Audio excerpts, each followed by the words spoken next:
राति के अचके में जीवा डेरइलस, राति के अचके में जीवा डेरइलस, पहरे ना बतिया भोर। ए सखी जब मरई में गरई, ए सखी जब मरई में गरई, धरा दिहले पियावा मोर। ए सखी जब मरई में गरई, धरा दिहले पियावा मोर।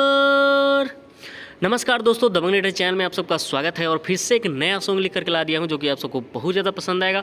और ये भी है कमाल का सॉन्ग। हमेशा की तरह कुछ नया लिखने का प्रयास किया हूं, कुछ यूनिक सब ढूंढ करके लाया हूं आप सबके लिए जो कि आप सबको बहुत ज़्यादा पसंद आएगा। और ये है ऑर्केस्ट्रा सॉन्ग, और ये सॉन्ग फुल एंड फ्री है। किसी भाई को अगर रिकॉर्ड कराना है तो वो करा सकते हैं, हमारे तरफ से फुल एंड फ्री है। और वीडियो को लास्ट तक देख लीजिएगा, कहीं भी आप लोग को दिक्कत आने वाला नहीं है। वीडियो को लास्ट तक देखने से फ़ायदा यह होगा कि आप लोग अच्छे से इस सॉन्ग को समझ जाएंगे। और स्टूडियो में अगर आप लोग गाना चाहते हैं तो गाने में कहीं भी प्रॉब्लम नहीं होगा। तो वीडियो को लास्ट तक देख लीजिएगा। और चलिए वीडियो को शुरू करते हैं।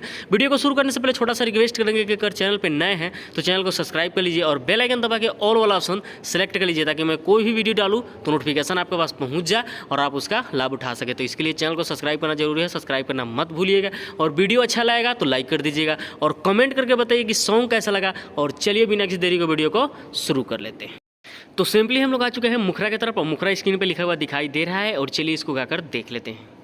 राति के अचके में जो बन धइलस, राति के अचके में जो बन धइलस, करे लगनी हम सोर। ए सखी जब ओभिल में मोबिल, ए सखी जब ओभिल में मोबिल, गिरा दिहले पियावा मोर। ए सखी जब ओभिल में मोबिल, गिरा दिहले पियावा मोर।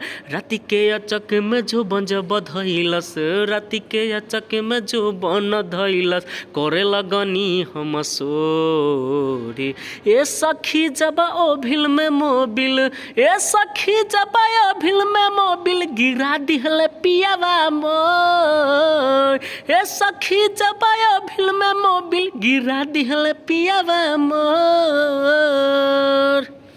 तो ये रहा मुखरा, और उम्मीद करते हैं कि आप सबको मुखरा अच्छा लगा होगा। और चलिए अब देख लेते हैं फर्स्ट अंतरा। तो सिंपली हम लोग आ चुके हैं फर्स्ट अंतरा की तरफ, और फर्स्ट अंतरा भी स्क्रीन पे लिखा हुआ दिखाई दे रहा है। और चलिए इसको भी गाकर देख लेते हैं। सखी रे रात भर दर्द से मुआइलस, कोरा में धके उ हमके सुतइलस के सुतइला। हाँ हाँ, सखी रे रात भर दर्द से मुआइलस, कोरा में धके उ हमके सुतइलस। चाटे में रात है कटले बधाते, चाटे में रात है कटले बधाते, फूल गइल बावे ठोर। ये सखी जब ओभिल में मोबिल, ये सखी जब ओभिल में मोबिल, गिरा दिहले पियावा मोर। ये सखी जब ओभिल में मोबिल, गिरा दिहले पियावा मोर। तो ये रहा फर्स्ट अंतरा, और उम्मीद करते हैं कि आप सबको फर्स्ट अंतरा भी अच्छा लगा होगा। और चलिए अब देख लेते हैं सेकेंड अंतरा। तो सिंपली हम लोग आ चुके हैं सेकेंड अंतरा की तरफ, और सेकेंड अंतरा भी स्क्रीन पे लिखा हुआ दिखाई दे रहा है। और चलिए इसको भी गाकर देख लेते हैं। मन न भरे एक रात भर करे, कहेला आव चुमाले लिख रे खरे, कहेला आव चुमाले लिख रे खरे रे सखी। मन न भरे एक रात भर करे, कहेला आव चुमाले लिख रे खरे। दबंग राइटर बनल बा फाइटर, दबंग राइटर बनल बा फाइटर, एके लागल करे भोर। ए सखी जब ओभिल में मोबिल, ये सखी जब ओभिल में मोबिल, गिरा दिहले पियावा मोर। ये सखी जब ओभिल में मोबिल, गिरा दिहले पियावा मोर। राति के अचके में जो बंज बधइलस, राति के अचके में जो बंज बधइलस, करे लगनी हम सोर।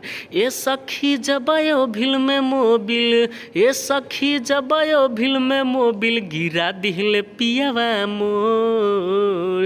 ए सखी जब ओभिल में मोबिल, गिरा दिहले पियावा मोर। तो ये रहा सेकेंड अंतरा, और उम्मीद करते हैं कि आप सबको सेकेंड अंतरा भी अच्छा लगा होगा। और आप लोग फुल गाना सुन चुके हैं, जो कि एक मुखरा और दो अंतरा है। तो ये सॉन्ग फुल एंड फ्री है। किसी भाई को अगर ये सॉन्ग गाना है, रिकॉर्ड करना है, तो जाकर करा सकते हैं, हमारे तरफ से फुल एंड फ्री है। अगर वीडियो आप लोग फुल देख लिए होंगे तो कहीं भी आप लोग को दिक्कत नहीं आने वाला है। इसलिए कहता हूँ कि वीडियो को फुल देखिए, कहीं भी स्क्रिप्ट मत कीजिए। और तो कमेंट करके ज़रूर बताइए कि ये सॉन्ग कैसा लगा, और अच्छा लगा होगा तो लाइक कर दीजिएगा, क्योंकि आपको लाइक करने से और भी मोटिवेट होते हैं और अच्छा अच्छा सॉन्ग लिख करके लाते हैं। और चैनल पे नए तो सब्सक्राइब कर लीजिएगा, सॉन्ग से रिलेटेड वीडियो हमेशा मिलता रहेगा। और आज के लिए इतना ही, मिलते हैं अगली वीडियो में, तब तक के लिए लव यू ऑल, जय भोजपुरी।